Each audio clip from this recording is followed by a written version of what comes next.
આજની ધર્મકથા. પ્રણામ. ધર્મકથા અંતર્ગત આપણે પરમ પૂજ્ય આચાર્ય ભગવંત શ્રીમદ વિજય જ્ઞાન વિમલ સુરીશ્વરજી મહારાજાનું ચરિત્ર આપણે જોઈ રહ્યા છીએ. આપણે ત્યાં કેટલીક શાખાઓ હતી, આજે પણ છે.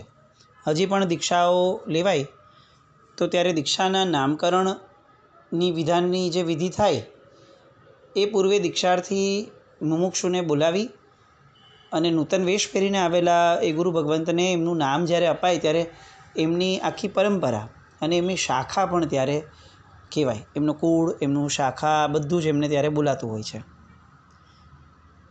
એવી રીતે આપણે અત્યારે જેમનું ચરિત્ર જોઈ રહ્યા છે એવા પૂજ્ય જ્ઞાન વિમલ સુરીશ્વરજી મહારાજા આગળની પરંપરાએ વધતા આનંદ વિમલ સુરીશ્વરજી મહારાજાની શાખાને આનંદ વિમલ સુરજી મહારાજ સાહેબની પાટને અડે. એટલે આ આનંદ વિમલ સુરી મહારાજ સાહેબથી તપાગચ્છની અંદર એક નવી શાખા પ્રગટ થઈ, જેને વિમલ શાખા કહેવાય. આ વિમલ શાખાના મૂળ જેમના નામે અત્યારે ગચ્છ ચાલી રહ્યો છે એવા આ જ્ઞાન વિમલ સુરીશ્વરજી મહારાજા, એમનું ચરિત્ર આજે આપણે જોઈ રહ્યા છે. મૂળમાં આપણો તપાગચ્છ જ, પણ તપાગચ્છની એક શાખા જેમની અલગ છે એવી આ વિમલ શાખા ધરાવતી પરંપરા, એના નાયક એવા પૂજ્ય જ્ઞાન વિમલ સુરીશ્વરજી મહારાજા, એમના જીવનમાં ગઈકાલે આપણે એમની દીક્ષા સુધીના ચરિત્રમાં આપણે આગળ વધ્યા. સાહેબે દીક્ષા લીધી અને દીક્ષા લીધા પછીથી વિદ્યાનો અભ્યાસ એમનો બહુ પ્રબળપણે ચાલ્યો. એક પછી એક બધી જ શાસ્ત્રોની એ જે આખી એક શૃંખલા છે એ શૃંખલાને એમણે પાર કરી. કાવ્ય, તર્ક, ન્યાય આદિ બધી ધારા.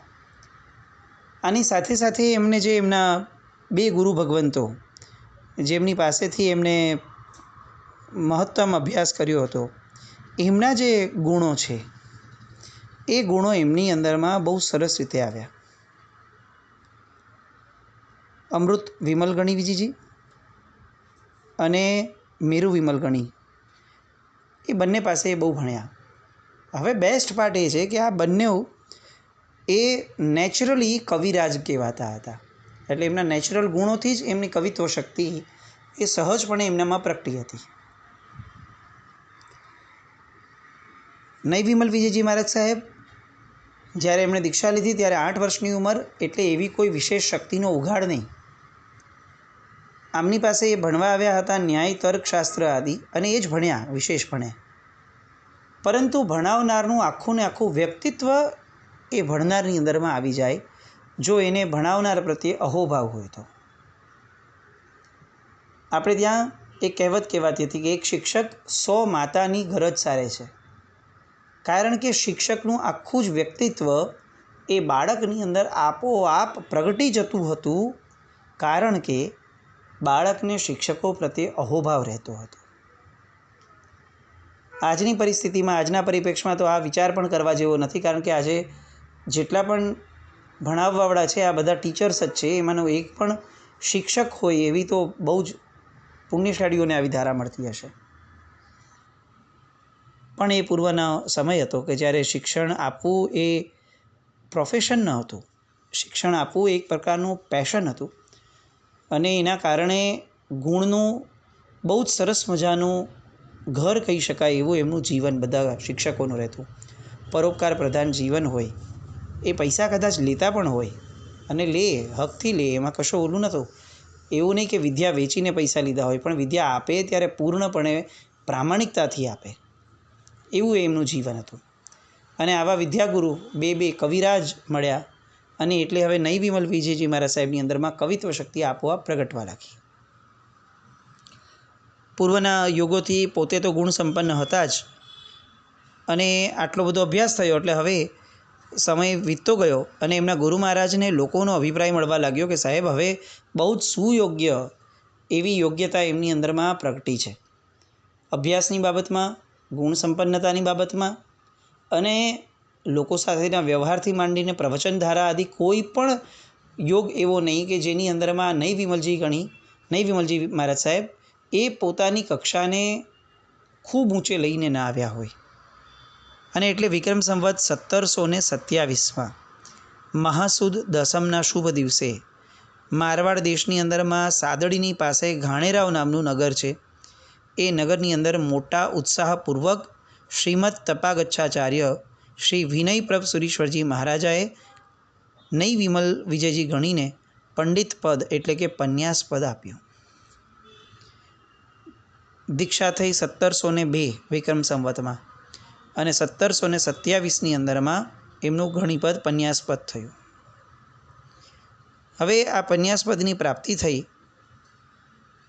એ પછીથી નઈ વિમલજી મહારાજ પોતાના ગુરુ શ્રી ધીર વિમલજી ગણી વર્યની સાથે પૃથ્વી પર વિચરવા લાગ્યા, અલગ અલગ ક્ષેત્રોમાં, અલગ અલગ રાજ્યોમાં, અને ભવ્ય જીવોને ધર્મનો ઉપદેશ, પ્રામાણિક ધર્મ, શુદ્ધ ધર્મ, સંવેગી ધર્મ, આ બધા ધર્મોનું સ્વરૂપ સમજાવી એનો ઉપદેશ આપી અને લોકોને કૃતાર્થ કરવા લાગ્યા. વિક્રમ સંવત 1739 આ વર્ષે નઈ વિમલ વિજયજી મહારાજ સાહેબના ગુરુ મહારાજ જે છે એ સ્વર્ગે સિધાર્યા, કાળધર્મ પામ્યા. હવે એ પછીથી પન્યાસપદે તો પોતે હતા જ, પણ હવે એ ગણના નાયક તરીકે પન્યાસપદ, ત્યારે એ પરંપરામાં આપણે ગઈકાલે જોયું કે પન્યાસપદ સુધી જ મહાત્માઓ રહેતા. એટલે હવે આમના પદ પછીથી પન્યાસપદે જે નઈ વિમલજી ગણીવર્ય હતા એ જ રહ્યા અને તેઓ એ ગચ્છને ચલાવતા થયા. સાહેબના પ્રતિબોધથી અનેક લોકો દીક્ષા લેવા ઉત્સુક બન્યા. અનેક લોકો સંસાર સમુદ્રમાંથી પાર પમાડે એવા ધર્મને પામવા લાગ્યા. પણ અહીંયા નઈ વિમલ વિજયજી એ એમના એટલા બધા વિનય નામના ગુણથી સંપન્ન હતા કે પોતેની પાસે જે વ્યક્તિ પ્રતિબોધ પામ્યા પછીથી દીક્ષા માટે આગ્રહ કરે લેવાનો, એને એ લઘુ દીક્ષા આપતા. લઘુ દીક્ષા એટલે આપણે અત્યારે જેને દીક્ષા કહીએ છીએ ને એ લઘુ દીક્ષા, અને પછીથી જે વ્યવસ્થિત રીતે થાય એ વડી દીક્ષા. તો નઈ વિમલજી મહારાજ પોતે તમામ લોકોને લઘુ દીક્ષા જ આપતા અને પછી તેઓ એમને કહેતા કે તમારે જો વડી દીક્ષા લેવીની છે તો તમારે વિજયપ્રભ સુરી મહારાજ સાહેબ પાસે જવું પડશે. આ વાત છે ને બહુ સમજવા જેવી છે. પોતે પન્યાસ પદવીના ધારક છે એટલે એ પૂર્ણપણે અધિકારી છે કે એ વડી દીક્ષા તો આપી જ શકે, એમના જોગ વગેરે થયા જ હોય. પરંતુ તેમ છતાં આ એમનો પ્રબળતમ વિનય કે એમની પાસે પ્રતિબોધ પામેલાને સૌથી પહેલાં તો એમ જ કે તમે તપાગચ્છાચાર્ય એ આચાર્ય ભગવાન બેઠા છે ત્યાં સુધી તમે મારી પાસે કેમ દીક્ષા લો છો? પણ સમજો તે વ્યક્તિઓને એમની પાસે દીક્ષા લેવી હોય તો એ લઘુ દીક્ષા એટલે કે દીક્ષા સામાન્ય પહેલી દીક્ષા આપતા, પણ વડી દીક્ષા તો ક્યારે પણ એમને નથી આપી. આ કેટલો મોટો વિનય છે. પોતે પન્યાસ પદવીના ધારક છે, અધિકારી છે જો એમને વડી દીક્ષા આપવી હોય તો, પરંતુ એમના મનમાં આ સરસ મજાનો ભાવ છે લઘુતાનો કે જ્યાં સુધી આચાર્ય ભગવતો બેઠા હોય ત્યાં સુધી ભલે હું પન્યાસ પદવીએ હો તો પણ રાજા તો એ લોકો છે, અને જે કાર્યો રાજાની હાજરીમાં થઈ શકે એનો જે પ્રભાવ હોઈ શકે એ મારા દ્વારા કઈ રીતે શક્ય બને? અને એટલે પોતે પન્યાસ પદવીએ બિરાજમાન હોવા છતાં તમામ લોકોને વિજયપ્રભ સુરી મહારાજ સાહેબની પાસે મોકલતા અને એમની પાસેથી વડી દીક્ષાઓ કરતા. બહુ જ પ્રબળતમ વિનય ગણાય. આપણે આટલા બધા ચરિત્રો જોયા, એમાં આ રીતનો વિનય ભાવ એ આપણને બહુ જ અસામાન્ય તરીને આવે એવો જબરદસ્ત છે. આપણને જ્ઞાન દેખાય છે વ્યક્તિઓનું, પણ જ્ઞાનની સાથે વિનય નથી દેખાતો. અને એના કારણે તકલીફ આ થઈ છે કે આજે આપણે બધા જ્ઞાનના ભૂખ્યા થયા, જ્ઞાનની વિદ્વત્તાના વખાણતા થયા આપણે, પણ એ જ્ઞાનના મૂળમાં વિનય છે કે નહીં એ ચકાસતા આપણે ભૂલી ગયા. કોઈક કંઈક બહુ સારું બોલી જાય, કેટલીક ઊંચી ઊંચી વાતો કરી લે, જે શબ્દો આપણી રેન્જની બહારના હોય એવા કેટલાક શબ્દો બોલી લે, એટલે આપણે તરત એને પંડિત માનવા લાગીએ. તરત આપણને એની પંડિતાઈ આકર્ષવા લાગે કે આ તો બહુ વિદ્વાન છે, બહુ વિદ્વાન છે. પણ એનું જ્ઞાન એ વિનયની સાથે જોડાયેલું છે કે નહીં? કારણ કે વિનય સાથે જે જ્ઞાન નથી જોડાયું એ ભવિષ્યમાં સ્વપરને અહિતકારી બની શકે છે. અહીંયા નૈ વિમલ વિજયજી મહારાજનું જ્ઞાન એ પૂર્ણપણે વિનય સાથે સંકળાયેલું, જોડાયેલું, અને એના કારણે જ આ જ્વલંત વિનયના કારણે પોતે પોતાની પાસે આવેલા તમામને વળી દીક્ષા માટે આચાર્ય ભગવંત વિજયપ્રભસુરી મહારાજ સાહેબ પાસે મોકલતા. આ અરસાની અંદરમાં વિજયપ્રભસુરી મહારાજ સાહેબ પાલિતાણા બિરાજમાન હતા અને નૈ વિમલ વિજયજી મહારાજ સાહેબનું પણ પાલિતાણા આવવાનું થયું વિહાર કરતાં કરતાં. સિદ્ધાચલ તીર્થની યાત્રા માટે હતા. વિજયપ્રભસુરી મહારાજ સાહેબ ઓલરેડી દાદાને ત્યાં બેસી ગયા હતા ભક્તિ કરવા માટે. નૈ વિમલ વિજયજી ગણીવર્ય પન્યાસજી એ પાછળથી આવ્યા હશે જાત્રા કરવા માટે, અને ત્યાં આવી અને સાહેબ જ્યાં બેઠા હતા એની પાછળ બેસી ગયા હશે સહજપણે. વિજયપ્રભસુરી મહારાજ સાહેબ જે છે એ ત્યાં દેરાસરમાં ભગવાનનું ચૈત્યવંદન કરતા હતા, ઋષભદેવ ભગવાનનું. અને એટલામાં જ નૈ વિમલ વિજયજી ગણી પાછળથી આવી અને તાત્કાલિક ત્યાં ને ત્યાં ઇન્સ્ટન્ટ શીઘ્રપણે નવા કાવ્યો બનાવી અને પ્રભુની સ્તુતિ કરવા લાગ્યા. વિજયપ્રભસુરી મહારાજ સાહેબ જ્ઞાની છે, ઘણું ભણ્યા છે, આચાર્ય ભગવાન છે. પાછળથી આવો અવાજ આવતા એ ચકિત થઈ ગયા કે આ બધા કાવ્યો તો સાવ નવા છે, અને જે બંધારણ છે શ્લોકોનું એના પરથી ખ્યાલ આવે છે કે આ તો હમણાં જ રચાય છે. પાછળ વળીને જોયું તો નૈ વિમલ વિજયજી ઘણીવાર આંખ બંધ કરી અને પ્રભુની સમક્ષ સ્તુતિ કરી રહ્યા છે. વિજયપ્રભસુરી મહારાજ સાહેબ આશ્ચર્યચકિત છે અતિશય, કે આ કેવી શક્તિ છે, કવિત્વ શક્તિ, કે દાદાની સામે આવતા જ તરત સામે સીધા નવા કાવ્યો, એ પણ આવા જબરદસ્ત ગૂઢ અર્થવાળા કાવ્યો, અને આટલા સરળતાથી, આટલા સરસ છંદમય રીતે. આ કેવી ગજબનાક શક્તિ છે સાહેબની. અને એ નૈ વિમલ વિજયજી ઘણીવર્ય બહુ જ પ્રસન્ન થયા. ચૈત્યવંદન વગેરે થયું એ પછીથી જ્યારે નીચે પધાર્યા અને પોતે વહેલા આવી ગયા હતા, અને નૈ વિમલ વિજયજી ઘણીવર્ય જે જાત્રા પૂરી કરી અને પધાર્યા તો વ્યાખ્યાનની સભા ભરાયેલી હતી, અને વિજયપ્રભસુરી મહારાજ સાહેબ તરત જ સભાની સામે આ શીઘ્ર કવિત્વ શક્તિથી એટલા બધા અચંબિત થયા અને એમણે તરત કીધું, અહો, શ્રી વીર ભગવાનના શાસનમાં સરસ્વતી પુત્ર, શીઘ્ર કવિશ્વર ઇત્યાદિ બિરુદોને ધારણ કરનારા કવિશ્વરો છે, તો પછી જૈન શાસન દીપે એમાં શું નવાય છે? અને પછી તરત પોતાના મોઢેથી બોલ્યા, આવો જ્ઞાન વિમલ સુરી, આવો. મજાની વાત જુઓ, નૈ વિમલ વિજયજી ઘણીવર્ય નામ છે, પન્યાસ પદવી થઈ છે, હજી આચાર્ય પદવી થઈ જ નથી. આચાર્ય પદવીની કોઈ વાત પણ નથી. બોલનાર એ કોઈ અજ્ઞાની વ્યક્તિ નથી, તપાગચ્છાચાર્ય છે વિજયપ્રભસુરી મહારાજ સાહેબ. એમને ખબર છે કે આ પન્યાસ છે, ને તેમ છતાં પણ એ બધાની સમક્ષ, સભા સમક્ષ એ શબ્દ વાપરે છે, જ્ઞાન વિમલ સુરી પધારો. નૈ વિમલ વિજયજી ઘણીવર્ય એમના આંખમાંથી પાણી પડવા લાગ્યા. જે સૂરીપદને જીન શાસનના રાજાપણું કહેવામાં આવ્યું છે, એ સૂરીપદ પર મને બિરાજમાન સાહેબ કરે શબ્દથી, એ એમનાથી સહન ન થયું. આખી સભા સમક્ષ પોતે ત્યાં ધ્રુસકે રડી પડ્યા અને સાહેબને વિનંતી કરી કે સાહેબ, હું લાયક નથી, આપ જે આટલું બધું કહી રહ્યા છો, સરસ્વતી પુત્ર, શીઘ્ર કવિશ્વર આદિ બિરુદોને, સાહેબ હું આપની સામે કંઈ જ નથી, કિંચિત માત્ર પણ નથી. અને આપના મુખેથી સાહેબ મારી માટે આ શબ્દો એ જરા પણ ચાલે એમ નથી, કારણ કે મારી યોગ્યતા જ નથી આટલી. જે પણ કંઈ છે નાનું અમથું પણ એ બધું સાહેબ આપની જ કૃપાથી છે. એટલે એ વખાણને લાયક જો કોઈ હોય તો આપ જ છો, હું તો નથી જ.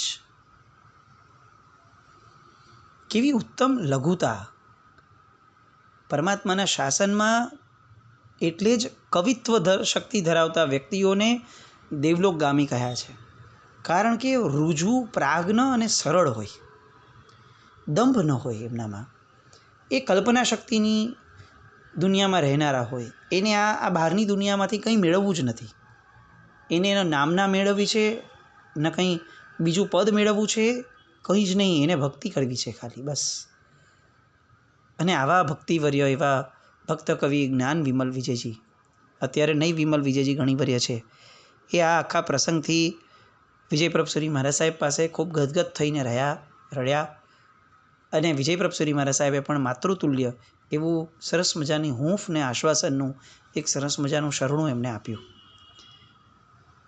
આ એક પ્રસંગ બહુ જ પ્રસિદ્ધ બન્યો.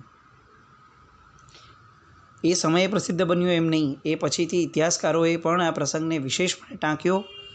વર્ષો સુધી આ પ્રસંગ બોલાતો હતો. આજે આપણી કમનસીબી છે કે આપણે આવા કેટલાક મહાપુરુષોના ચરિત્રોને સાવ વિસારે પાડી દીધા છે.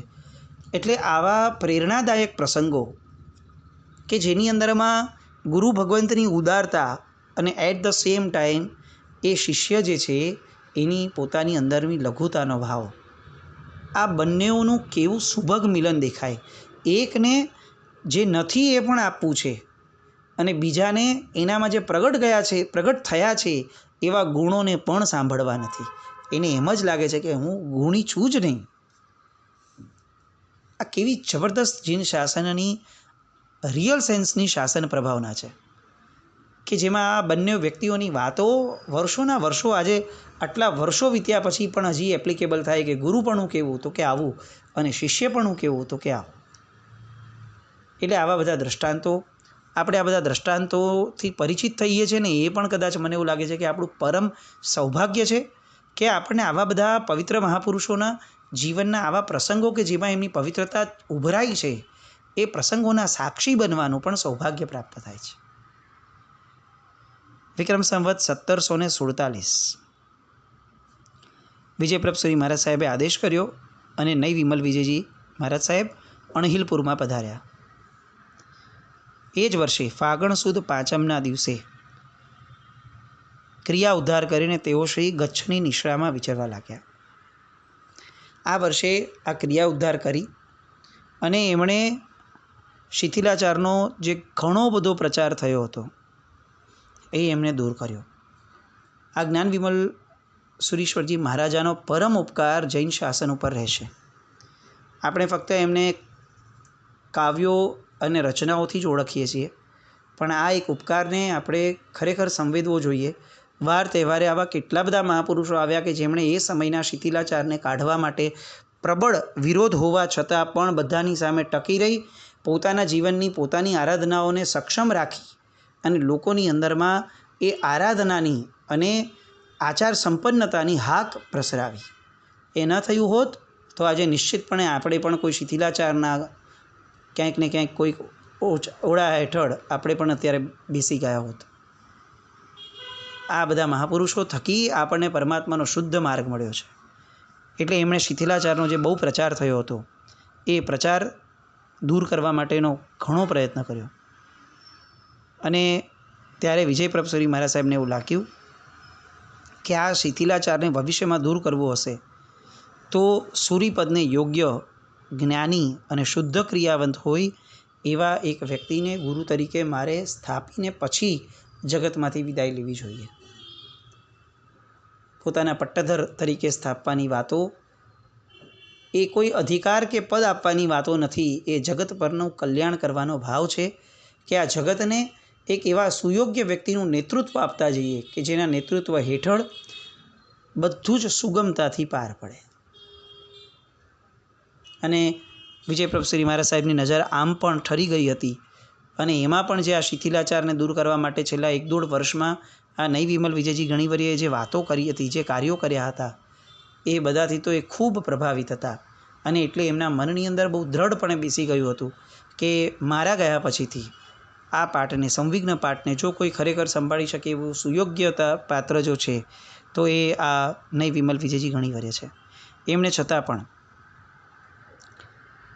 સમુદાયના જેટલા પણ મહાત્માઓ હતા એ બધા મહાત્માઓને પણ આ પૂછા કરી કે જો આ નિર્ણય લઉં છું તમને બધાને સુયોગ્ય લાગે છે ને? અને એક મતે બધા જ બોલ્યા કે જી સાહેબ, આ ગીતાર્થ જે એમનામાં ગીતાર્થ પુરુષતા જેવી છબી છે, આખી એમનું વ્યક્તિત્વ છે, એ વ્યક્તિત્વની બાબતમાં કોઈને કંઈ પણ જરા પણ એ વિકલ્પ પણ નથી. અન્ય ગચ્છવાસીઓ એમણે પણ ખાસ સાહેબ મહાત્માને વિનંતી કરી કે સાહેબ આપ નહીં વિમલ વિજયજી મહારાજ સાહેબને જ ધુરા સોંપો અને શાસનની ધુરા એ નહીં વિમલ વિજયજી મહારાજ સાહેબને સોંપવા માટે બધી જ રીતે તૈયારી થઈ ગઈ અને અણહિલપુર પાટણથી આચાર્ય ભગવંત વિહાર કરીને પાટણ પાસે સંડેર નામનું જે ગામ છે એ ગામની અંદર સાહેબ ત્યાં પધાર્યા અને ત્યાં એમણે નઈ વિમલ વિજયજી ગણીને આચાર્ય પદવી આપવાનું એક સરસ મજાનું સુકૃત કર્યું. એ આચાર્ય પદવી આપ્યા પછીથી જે નામ બદલાયું અને એમની સાથે હજી એક મહાત્માને આચાર્ય પદવી પણ પ્રાપ્ત થઈ અને પછીથી સાહેબના જીવનની અંદરમાં જે પુણ્ય પ્રભાવકતા વધી એ પુણ્ય પ્રભાવકતાની વાતો અને સાહેબના જીવનની કવિત્વ શક્તિથી જે જબરદસ્ત જીન શાસનને ભેટ મળી છે એ કવિત્વ શક્તિના એવા બધા ઉદાહરણો, એવા બધા સ્તવનો અને કાવ્યો કે જે આપણે ક્યારે સાંભળ્યા પણ નથી કે આમના સ્તવનો પણ હોઈ શકે એવા સ્તવનો એમણે બનાવ્યા છે જ્ઞાન વિમલ સુરી મહારાજે. એ બધી જ વાતોને આપણે આગળ જોઈએ. જીનાજ્ઞા વિરુદ્ધ કંઈ પણ બોલાવ્યું તો મિચ્છામિ દુક્કડમ. જૈનમ જયતિ શાસનમ.